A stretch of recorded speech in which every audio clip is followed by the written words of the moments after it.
Жауыннан кейін ауыл тып-тыныш болатын. Әлихан мен Зере ауыл шетіндегі ескі үйге жауыннан қашып кіргенде ешқайсысы бұл түнді ешқашан ұмытпайтынын білген жоқ. Зере күйеуінің інісі Әлиханды бұрыннан сыйлайтын, үндемейтін, тұйықтау жігіт еді. Бірақ ол күні бәрі басқаша еді. Күннің көзі батар-батпаста Зере сиыр сауып жатқан. Кенет аспан күркіреп нөсер құйды. Үйге жүгіріп кірмек болғанда етегі шылқылдап, көйлегі денесіне жабысып қалған. Су сорғалаған шашы иығынан төмен ағып, кірген бойда иығынан көйлегі сырғып кетті. «Кешір, мен сен деп ойлаған жоқпын», деді ыңғайсызданып тұрған қайын ағасына. «Мен де жаңа ғана кірдім», деп жауап берді Әлихан. Бірақ көзі Зеренің көзінен тайған жоқ. Сол сәтте бөлмеде іштей бір толқынды үн тұрды. Тыңдасаң үнсіздік, сезсең жүрек дүрсілі, ешкім сөйлемеді. Бірақ бәрі айтылып қойғандай болды. Жаурап қалған Зере көрпеге оранып төр бөлмеге кетті. Ал Әлихан от жақты. Күйеуі қалаға кеткен, үйде екеуі ғана. Тек оттың жарығы жанып тұр. «Киімдерім су болды, кешір», деді Зере ақырын ғана. «Қаласаң шешіп, оттың қасына жайып қой, мен теріс қарап отыра тұрам», деді Әлихан біртүрлі тұншыға сөйлеп. Зере біраз ойланды. Ол да адам, оның да сезімі, нәзік тұстары бар. Ақыры барлығын шешіп көрпенің астына тығылды. Бірақ ол қимылдаған сайын көрпе қозғалып, иығы мойны ашылып қала берді. Әлихан бұл көріністен көзін ала алмай отырды. «Қызық», деді Зәуре, даусы дірілдеп. «Не? Сен мені әйелің деп емес, басқа біреу деп елестетіп отырсың ба?» Бұл сұрақ Әлиханды дір еткізді. Не жауап берерін білмей қалды. «Жоқ», деді ақырын. «Бірақ сенің күйеуің менің інім. Ал мен тек келін ғанамын ба?» Көз қарастары түйісті. Оттың жарығы екеуінің жүзін жыпылықтатып жарықтандырып тұрды. Ешкім ештеңе айтпады. Бірақ тыныс алу, көзбен ұғысу, тербелген көрпе бәрі айтып жатты. Ішкі дауыс тоқта десе де екеуінің де көзі шегініссіз қатып қалған. Таң атқанда Зере тым ерте оянды. Қасында ешкім жоқ еді. Көрпе әлі жылу сақтап тұрған. Босағада Әлихан үнсіз отыр, терезеге қарап. «Сен бәрін түсіндің бе?» деді Зере. Үні дірілдеп. «Иә, және ештеңе болмағанын да білем», деді ол. «Шынымен? Біз бір ғана сәтке шекарада тұрдық, бірақ біз ештеңе істемедік. Иә, бірақ ішімізде бір-бірімізді шешіндіріп үлгердік». Зере үндемеді. Ол да білетін. Ол түні ешкімнің денесі тоғыспаса да, ойлар мен сезімдер шекарадан асып кеткен. Кейін бәрі бұрынғыдай болды. Бірақ ешқашан бұрынғыдай болмады. Зере мен Әлихан ешқашан бұл туралы сөйлеспеді. Бірақ біріне қараған сайын іштерінде өрт тұтанып кететін. Жауын жауған сайын Зеренің денесі тітіркеніп, сол түні есіне түсетін. Әлихан от жағып отырған сайын көз алдында көрпенің астындағы Зере елестейтін. Бұл құпия, бұл шекара, бұл ешқашан болмаған, бірақ ешқашан ұмытылмайтын бір түн болды. Бір аптадан кейін Зеренің күйеуі Нұржан қаладағы шаруаларын бітіріп үйге оралды. Бәрі бұрынғыдай арқа-жарқа қарсы алғаннан кейін дастархан, шай, жылы сөздер. Бірақ Зере бұрынғыдай емес еді. Ол күйеуінің жанында отырса да көзімен Әлиханды іздейтінін шығарды. Әлихан да онымен көз түйістірмеуге тырысты. Бірақ бұл екеуінің арасында үнсіз от өшпеген еді. Сен жауыннан кейін суық тигізіп алмадың ба? Деді Нұржан. Зере еріксіз жымиып. Иә, суық, бірақ от жаққан еді, деді. Өзі де байқамай. Күйеуі жай ғана бас изеді. Бірақ Әлихан төргі бөлмеден сығалап тұрған. Ол бұл жауапты естіді. Ол оттың басында отырған ешті екеуі де ұмытпағанын білді. Сол түні Зере ұйықтай алмады. Күйеуі жанында жатыр. Бірақ көзі жұмылған сайын басқа көз қарасы, басқа дем, басқа оттың жылуын елестетті. Бір түнде өмірінің бәрі бөлініп қалғандай. Түсінде өзін қайтадан оттың алдында көрді. Бұл жолы көрпесіз, толықтай жалаңаш, ал Әлихан үнсіз жақындап келіп, тек көзімен болмайды деп тұрған. Бірақ денесі алға тартып барады. Түстен оянғанда денесі балбырап ұялғандай болды. Бірақ өзінен емес, ойынан. Арада біраз уақыт өтті. Күндер, кештер, шайлар бәрі қалыпты. Бірақ Зере мен Әлихан арасында үнсіз тілдесу, ұзақ көз қарастар, жай ғана сәл тоқтап күлімдеу бәрі үдей түсті. Бір күні түнде Зере су алуға шығып сыртқа шықты. Сол кезде қора жақтан бір көлеңке қозғалды. Жүрегі зірк ете қалды. Бірақ бұл Әлихан еді. Түн тыныш қой, деді ол жай ғана. Иә, бірақ ішім тыныш емес, деді Зере. Әлихан оның көзіне қарады. Бұл жол ұзақ, бұл жол екеуі де шегінбей тұрды. Не істеп жүрміз біз осы, деді Зере ақырын. Бұлай болмайды ғой. Бірақ болып қойды ғой, деді ақырын тұншыға Әлихан. Кенет алдынан есік сықыры естілді. Зере селк етіп үйге қарай жүгірді, ал Әлихан түнде сіңіп кетті. Ертеңіне бәрі бұрынғыдай болды, бірақ Әлихан Зереге қағаз қалдырды, қысқа ғана сөз.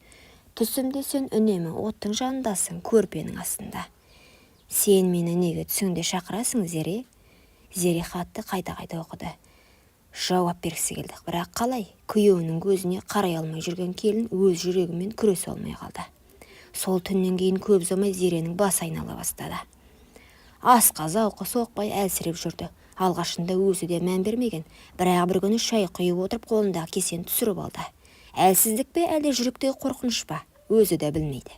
Енесі, келін-ау, сен түрің біртүрлі. Әй, аяғың ауыр емес пе, деді. Зере естіп тұрған білсе де үндемеді. Басын шайқады. Бірақ сол түні дүкенге өзі барып тест алды. Жауап біреу еді. Екі сызық. Қолы дірілдеп отыра кетті. Күйеуімнен бе? Әлде ол кезде күйеуі қалада еді. Бірақ жоқ, мүмкін емес. Бір сәтке ғана еске түсті. Сол жауыннан кейінгі түн, көрпенің астындағы дем. Оттың жарығында өртенген сезім. Тіпті ештеңе болмаған күннің өзінде денесімен емес, жанымен берілу еді. Мен оған іштен істеген жоқпын, бірақ іштей мен сол сәтте соны қалап тұрдым, деді. Күйеуі күлімдеп кіріп келген күні Зере не істерін білмей қалды, төсекте үнсіз жатты. Күйеуі құшағына алғанда денесі емес, жаны қысылды. Бір кеште бәрі ұйықтап жатқанда Зере сыртқа шықты. Ай астында жалғыз тұр еді. Артынша Әлихан да келді. Сен де ұйықтай алмай жатырсың ба, деді. Жоқ, бәрі жақсы ма, Зере, деді ол, біртүрлі елеңдеп. Жоқ, ұзақ үнсіз орнады. Менің аяғым ауыр сияқты, деді. Әлихан қозғалдықтап. Сүйгеніңнен бе, деді. Мен оны сүймеймін, ол тек күйеуім, деді. Зере деп сыбырлады ол, бірақ Зере көзін жұма салды. Егер сенен болса, не істейсің? Әлихан демін тартып алды. Сен ештеңе айтпа, бұл сыр. Менімен бірге кетсін. Егер керек болса, мен кетемін. Мен жоғаламын. Жоқ, сен кеткенде мен жалғыз қаламын ғой. Сол түн екеуі тағы ештеңе істемеді, бірақ енді бұл үнсіздіктің өзі күнә секілді ауыр болды. Айлар өте берді, Зеренің іші білініп қалды. Енесі қуанып жан-жаққа сүйінші айтумен жүр. Бірақ бір күні Зере ішін сипап отырған кезде енесі жанынан өте бере. Сенің ішіңдегі бала кімнен екен? Зере селк ете қалды, қорққанын жасыра алмады. Біреуге ұқсайды ма? Әркімнің өзіне ұқсамайтын біреу болады ғой, деп күлді. Нұржан соңғы кезде тым суып кеткен. Үйге кеш келіп жүр, жылы сөз жоқ. Бір күні Зере батылданып сұрады. Саған бірдеңе болды ма, деді. Жоқ, бәрі жақсы. Сен маған режулі сияқтысың ғой. Жоқ, тек сен көп ойланатын болдың. Бұрынғыдай емессің. Қолыңды ұстасам жүрегің дір ете қалатын. Сен маған не жасырып жүрсің? Айтшы, деді. Зере еш жауап бере алмады. Ол үнсіз бөлмеге кіріп кетті. Сол түні түсінде бала жылап жатты. Бірақ даусы Әлиханның үнімен. Ай айналып күн аунап Зере босанды. Ол бала енесі қуанып жүр. Бала тап-таза, қып-қызыл боп дүниеге келді. Бірақ бір жұмадан кейін нәрестенің бет-әлпеті анықтала бастаған кезде жұрт сыбырлай бастады. Енесі балаға ұзақ қарап тұрып, әкесіне ұқсамаған екен, деді ақырын. Жоқ, мүмкін емес, деді Зере жалма-жан. Бірақ жүрегі атша тулап, ішкі күдік күн сайын өсе берді. Өйткені өзі де ішінен сезіп тұрды. Бала Әлиханға көбірек ұқсайды. Бір күні Нұржан кеш оралды. Қолында ескі күнделік. Бұл Зеренің күнделігі еді. Жазып тастаған. Бірақ ішіндегі бір беті ғана жыртылып қалған бетінде мынадай жазулар тұр еді. Мен ештеңе істемедім. Бірақ екеуміздің ішімізде бәрі болды.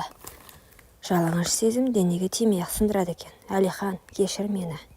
Нұржан көзіне тік қарап тұрып, мен бұл жазбаны оқымадым, бірақ сенің көзінде бәрі айтып тұр. Жоқ, мен ештеңе істеген жоқпын, деді, бірақ сенің жүрегің менен кеткен. Нұржан қолына баланы алып тұрып ұзақ қарап тұрды. Кенет көзіне жас келіп, сәбиді ақырын Зеренің төсіне жатқызды да бұл бала менікі емес шығар, бірақ оның кінәсі жоқ. Мен сені кешіремін, бірақ өзімді кешіре алмаймын, деді. Ол үнсіз жиналды да үйден шығып кетті. Сол кеткеннен оралмады. Бірнеше күннен кейін ауылға сөз тарады. Әлихан ауылдан кетіп жатыр екен. Ешкімге ештеңе айтпаған. Жолға жиналып жатқан Зере келіп соңғы рет жолықты. Сен ше, ештеңе айтпайсың ба? Айтатын сөз қалды ма, Зере?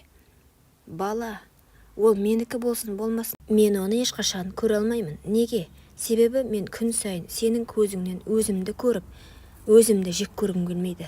Зере егіліп жылап, басын оның иығына қойып, мен саған ешқашан тәнімді бермедім, бірақ жанымды беріп қойыппын. Сол жан менің өмірімді алып кетті. Сол сөзбен Әлихан бұрылды да мүлдем кетіп қалды. Ауылға қайтып оралмады. Зере қайынағасымен болған бір сәттік әлсіздіктің құнын өмір бойы төледі. Нұржан сол кеткеннен қайта оралмады. Ауылда өсекке қалып, енесіне қарабет болды. Бірақ ол ешкімге шағынбады. Басына орамалын тартып, ұлының көз жасына қарап өмір сүрді. Бала күнәсіз еді, ал Зере сол күнәні жүрегінде көтеріп, жалғыз ана болып қалды. Құрметті оқырман, өмірден алынған шынайы оқиғаларды тыңдағыңыз келсе, менің арнама тіркеліп, лайк, комментарий жазып қолдап кетіңіздер. Келесі кездескенше.